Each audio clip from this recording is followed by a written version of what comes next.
welcome to Crafting with Sue. Today I thought I'd tell you a little bit about myself. I've been crafting for between 8 and 10 years. I've always been fascinated with paper and obviously the things you can do with paper. I worked in the drawing office in British Steel for quite a number of years, and that's what started my fascination for paper and crafting. You'll find that throughout these coming weeks that I will take you through the basic steps of crafting, give you some handy hints and tips, and then take you right through up to Christmas, which is going to be great because there'll be glitter everywhere.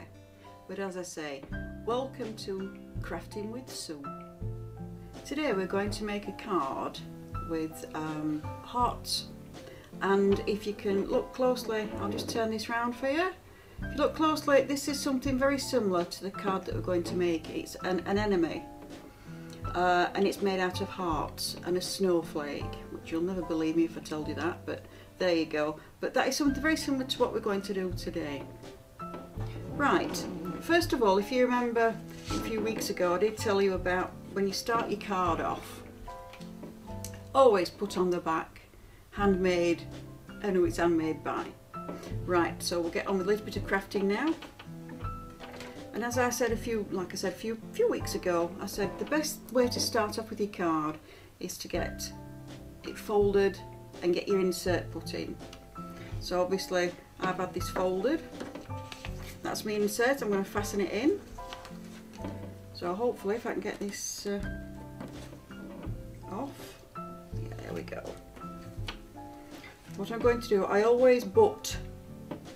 Make sure I've got the sentiment the right way around, otherwise we're going to be reading from Australia. There we go. Put it up to the card and fold it over the top and press firmly. Now, as you can see on this card, I've actually taken the corners off and I've put my sentiment on the front.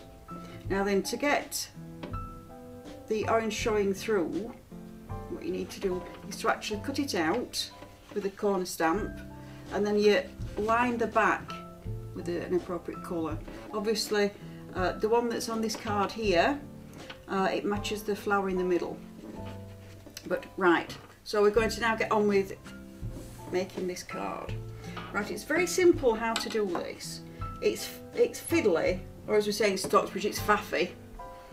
Now then, if you can get a close up onto this, I've got a cut out disc and I've got 4 hearts on it at the moment. Now then, with these hearts, what you do is you fold these in half and squeeze them as tightly as possible. And then with a little bit of glue, what I find best thing to do, if you can take a close look at this, you need to get your glue onto that folded piece.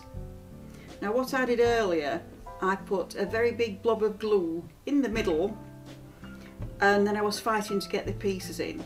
So how you make your anemone is you start off with the hearts at 12, 9, 6 and 3. But I've done that the wrong way around, but you get my gist. There's 12 pieces altogether, but you've got to put your main 4 pieces in first. Right? Then once you've got your pieces down, set it on one side and start another colour. Because you'll find that as you're putting these heart pieces in, it's not being folded properly, but once you start putting these pieces in, they tend to shove each other. And you end up with a really odd looking anemone. But as I say, so once you've got that done, your main 4 pieces in, then you put them in again, 2 pieces in between those, 2 pieces in between those, and 2 pieces in between those. And then hopefully you end up with something similar to that, if you want to have a closer look at that. And that's an anemone. And in the centre there's actually a snowflake. Now then, sometimes people don't have snowflakes, so what I've done is I've put 2 very small flowers together and they will actually go in the centre. So they say, so it's in, but I think the snowflakes make it just look that little bit special. Right then, so I get on to constructing the card then now. So what I've done, I've made one in orange, one in red, and one in a beige. Now then, how you want to put these on your card, it's entirely up to you. But we usually like to bunch them into threes. So you can have your dark colour at the top, it doesn't matter, it's entirely up to you. It's how you think it looks prettiest. So what we're going to do now then, we're going to stick these down. So I'll just remove these for a second. I'll use my glue. I always tend to put glue, make sure it's a high tack glue. You can manipulate it how you want. So, got a dab of glue on that spare scrap of paper. And what I'm going to do, I'm going to pick these up and just dab the bottoms in it. So, I'll pop that one there, press it down in the middle. That one down. I think I'll put that one there. Press it down. Always make sure you press it down in the middle. If you don't have tweezers, the good old cocktail stick will do the job just as well. Right, so I'm just going to make sure I've got plenty of glue on the bottom of that one. Now I'm going to put that there. Now then, with the high tack glue, you can actually move these about pretty well, pretty good, into whatever position that you want. So, you know, I think I'll just move it, but be careful because you don't want to expose any glue. So we've now got those nice and closely together. Right, the next thing we need is just to pop a few leaves on this. And I've got my trusty moulding mat and a few cut leaves, and I'll show you how to do these. Now then, if you remember, this is a DEET, which is a double-edged tool, and that's what DEET stands for. That end there, I'm not able to get a close-up on that or not if I put it behind my finger. It's very, very sharp, that, so I wouldn't advise you to start moulding any of these leaves with that because it'll go straight through your paper. You're better off using that end, and then you can get some nice shape and detail into them. So right then, so we're now ready to mould the leaves. Right, I'll just move this forward. At the moment I don't need my glasses. Right, what I'm going to do is, that is the bottom of the leaf and that is the top. Right, now I'm going to pull my tool down there, which actually starts to make the paper move, and we're going to put veins into the leaf. So pull it down into the middle, into the middle, into the middle, into the middle. It doesn't matter if it moves around. So into the middle, into the middle, into the middle, into the middle, and there you've got a little shape of a leaf, which, you know, sort of people say, wow, you know, but that is, if you look at that, closer look at that, that is a beautiful little leaf shape. You've got your veins on it, and it looks better than you just stick something down flat. So do as many leaves as what you like. If you want to watch, I'm going to quickly do some more. So as I say, just manipulate, you're breaking up the fibres of the paper. So you can do them, you know, however you want, how many you want. So remember, take it, you can either take it from the top to the bottom, take it round if you want, and it already starts to bend it and make it look as though it's got veins. This is the bit that I love about paper. It's how you can manipulate it. You can flat them out, you can curl them up, it's entirely up to you. Right, well, I think we'll do 5 because we're supposed to do odd numbers. So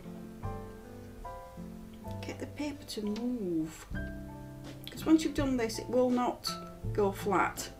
It won't look flat and horrible. So that's 4, so we'll do the last one. So again, if you want to watch carefully, from the top of the leaf, press down with your ball tool, and it already starts to curl the leaf. So edge to middle, edge to middle, edge to middle. I wish it weren't moving around as much. Edge to middle, edge to middle. So it's a fantastic thing to do, to break down the fibres of some paper. Right, now then I just want a drop more glue on this. So we're now going to use our tweezers. Another tip for anybody that uses tweezers a lot like I do, and occasionally you do end up getting bits of glue stuck to the end of that, so anything you touch then gets stuck to it, and it gets really, really frustrating when that happens, because you don't want bits of paper and card and butterflies and whatnot. So what you do is you keep a little bowl or a little jar of water, really ice cold water, dip your tweezers in, dry them off, and the glue doesn't stick. Yeah! Result. Right, so I'm now going to carefully put these leaves into place. Excuse me. I meant that's a chair that's creaking, not me. Right, I'm going to dip the end of the petal into this little piece of glue, and I'm going to find a place to put it on the card. So I'll pop it there, look. Yeah, they can stand up, they can lie flat, these leaves, they're absolutely fantastic. Really, really tiny cutters, but they are worth every penny. Feels really strange working upside down, but there you go, that's two.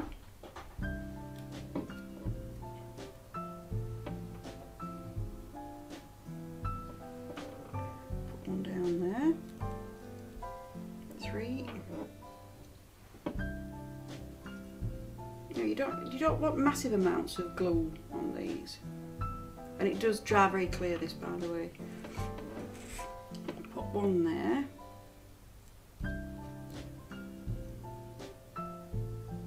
If it'll stick, that's it. And then the last one, I think what we'll do,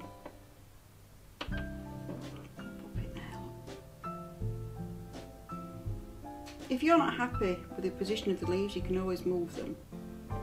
But be very aware that these can actually, the glue will show up on the card. But there you go. Who wouldn't like to receive a pretty little card like this that's not took much doing at all, and it's cost pence to make? Right, before I finally finish off this programme today, what I want to do is to give you a taster for next week, and it will be quite entertaining. Right, here I have got a punch. Now then, with this bee punch, we are going to make some very pretty flowers. So I'll leave this to your imagination, and be here next week on Crafting with Sue.